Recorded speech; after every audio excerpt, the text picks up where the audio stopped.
If there's one thing I'm certain of, it's that dead stock is killing your bar. Killing it!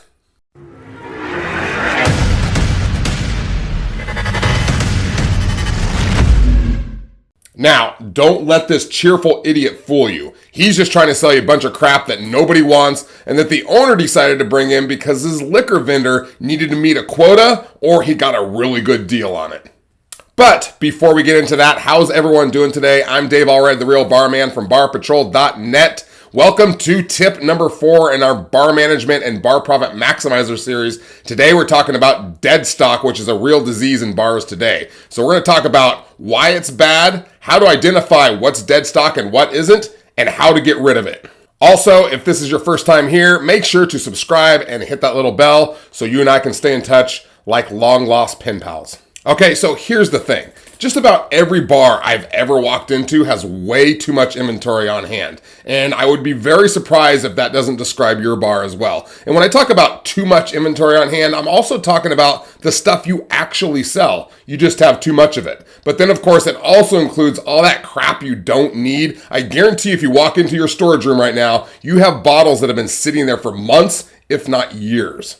You know what I'm talking about. You don't need 12 bottles of Jim Beam's Devil's Cut or Fruit Loops vodka. Nobody's going to order that crap. And if they do, they should be seriously flogged with frying pans because Fruit Loops vodka should be a crime against humanity.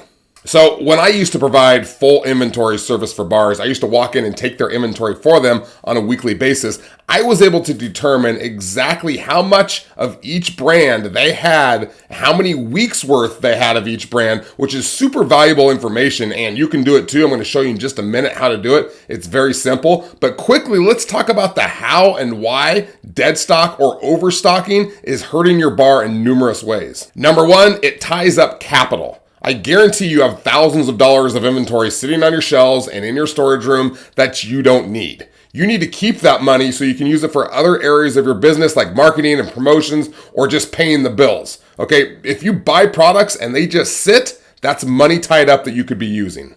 Number two, it's taking up space. Okay, maybe you have a huge venue with lots of room, but that's always the most dangerous because it makes you feel like you need to fill it up with something.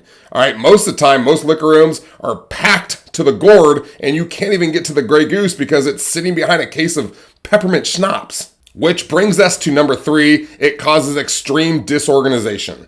Okay, it's one thing to have your storage room disorganized, but when it starts to spill over into the bar, it looks absolutely terrible. Having your shelves stuffed with bottles all over the place, especially unrecognizable brands, it looks junky and disheveled, and it's not a good look if you want people to keep coming back. Okay, so now we know why it's bad, but how do you spot dead stock? All right, beyond looking in your storage room and seeing those liqueurs and those obscure brands that you know nobody wants, how do you determine what's dead stock or what's even overstocked of popular brands?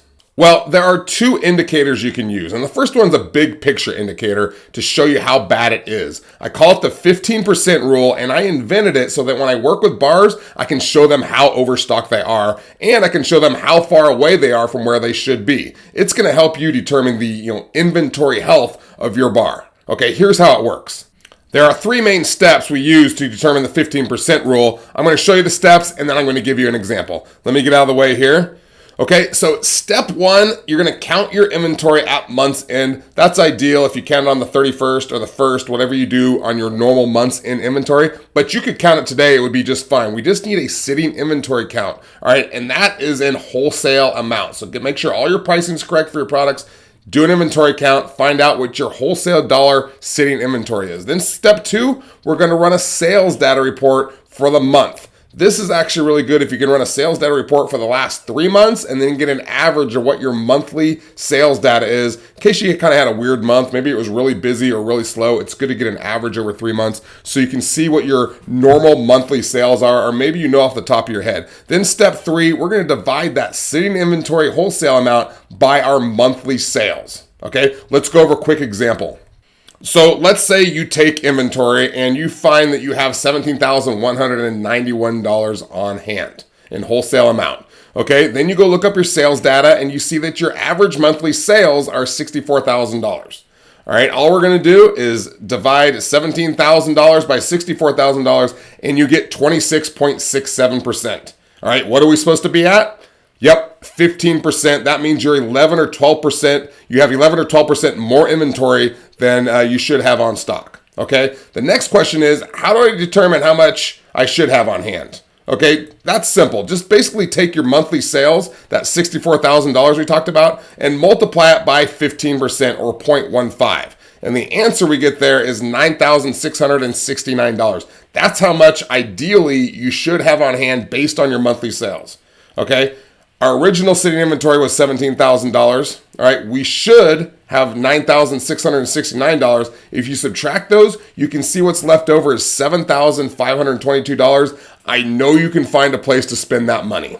Now, that's a really great place to start to see where you are overall, right? Big picture stuff. But to really mine down and see what you need to order less of, brand by brand specifically, we need to dive into a usage report. So we're going to look at a 1 month usage report. But again, I would look at the last 3 months if possible, because that gives you an overall look in case you had kind of a weird month. And you need a usage report. So if you haven't been taking inventory, this is going to be tough for you. But this is the benefit of having a good inventory system, because you can look at this sort of data and maintain your inventory. So we're going to head into a client that I used to help for Bar Patrol and look at a 1 month usage report here.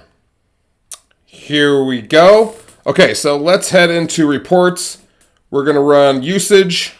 And then we can choose our inventory dates here. I'm going to run it from September 6th in this example to October 4th. This is a 4-week report, basically. I'll hit run usage report. And now it's going to tell me how much was used. So the math here is we want to divide by 4 because we want to see how much we're using per week. Now you can see we have ounces used, and we also have just the used column. We're going to be looking at this column because it's how many containers we went through, how many bottles, how many kegs, so on and so forth. Something like Yokohama beer would be easy, because we went through 4 bottles of it. Divide by 4, that's about a bottle a week. All right, this alone is not a beer that moves very much. 1 bottle of beer per week, so that's something to look at. Do we even want to carry that anymore? Okay, so if you're not moving anything, why even order it again? But let's move down here, find a few things. You kind of want to look at the beginning inventory, possibly the end, but this kind of shows you what you have on stock. Okay, and you want to find some higher numbers. Carpano, Antica here, 5 bottles. They go through quite a few. They go through, a little less than a bottle a week. What we want our pars to be are usually 2 weeks in reserve. Okay, so if you're going through a bottle a week, your par should be about 2. All right, if you get a little bit nervous, you could make it 3, but again, you don't need it. You have an extra week on hand in case you get busy. Let's scroll down here, find a bigger number. Here's Luxardo. Okay, they have 15 bottles in almost, and let's see how much they go through. So here's their usage for 4 weeks. Okay, that's like, what, an eighth of a bottle per week? They went through a half bottle in 4 weeks. So here's the math on this you can work out. I'm going to get my calculator out right here. So they go through a half a bottle. So we're going to go 0.54 divided by 4 weeks. And what we're going to get is 0.135. So they don't even go through 2/10 of a bottle in 4 weeks yet. They have 15 on hand. This is a situation exactly what I was talking about. They got some deal on it, or the vendor needed to, move a product to meet a quota, and the owner said, okay, but now you got a bunch of crap that's never going to move. Let's see how much they have on hand, okay? So now we're going to go, 14.93 bottles on hand divided by 0.135 equals 110.6. And if we divide that by 12, that's months. We have 9.2 years worth of Luxardo on hand. All right, that might seem like a ridiculous example, but this happens. All right, I worked with a place that had 36 years worth of a wine on hand because they had 5 or 6 cases they got at a deal, but they were selling like 2 or 3 bottles per year. All right, they were never going to move that stuff unless they poured it off his house. Okay, so moving down, you just need to go through and look at some of these. Nolet's 15 bottles on hand. They go through about a bottle a week, so their par should be about 2 or 3. They have 15 on hand. Again, I'm not going to discourage you if you're getting a great deal on buying multiple cases, but it has to be a really good deal. It has to be something that's actually going to move. Okay, let's look at one more. Let's see what we can find. Grey Goose, quite a few here. We got 28 on hand. Grey Goose, we go through 10 bottles in 4 weeks. That's about 2.5 bottles per week. So the par should be about 5 or 6. Again, Grey Goose, you have 28 bottles on there. That's too much. That's inventory tied up. Maybe they got a great deal. So if you need to do that, I'm not going to discourage you from doing that, but it really adds up. If you look at all these numbers, the money adds up that's being tied up in inventory. Okay, so let's head over here and talk about what to do about dead stock. So moving out dead stock really isn't that hard. You just have to execute a plan and make sure it gets done. And the good news about dead stock, at least some dead stock, is a lot of it's probably freebies that vendors gave to you to try out. So a lot of that you can pour off at a discount and it's pure profits. But here's the deal with freebies. Stop accepting them unless it's plain liquor. Vodka, gin, whiskey, rum, etc., because you can pour them off in the well. All right, same thing goes for wine. If they give you a white or a red, pour it off as house wine. It's pure profits. All right, but stop taking them random liqueurs like Baron Jaeger. Nobody needs Baron Jaeger. Okay, so with that said, let's talk about ways to move the dead stock out. Number one, create a drink special. Okay, get creative here. Talk to your bartenders. They get to play mixologist for a day. Create a cocktail or a wine special of the day or the week. Put it up on a sign. Sell it at a discounted price until it's all gone. Number two, hold a contest with your staff and then give away a bottle as a prize, all right? Nothing moves sales faster in your place than your staff. They can really move product for you. So have them talk about the cocktail special or that bottle of wine you're trying to move, and whoever sells the most wins a bottle of something. Now, I wouldn't use your dead stock as a prize, right? Don't give them that bottle of Baron Jaeger. They don't want that.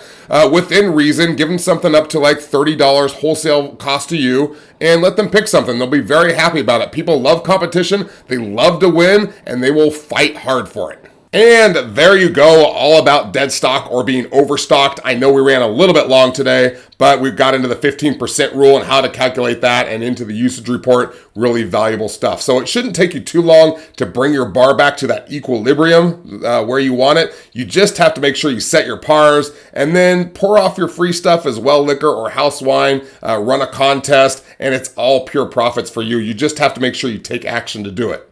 So that's going to do it for the day. I will see you next week when we're going to talk about setting your pars so you can maintain that optimal amount of inventory in your bar at all times. Make sure to check us out at barpatrol.net. We have the software there and we have a lot of other resources to help you out. All right, I'll see you next time. Make a million. I'm out.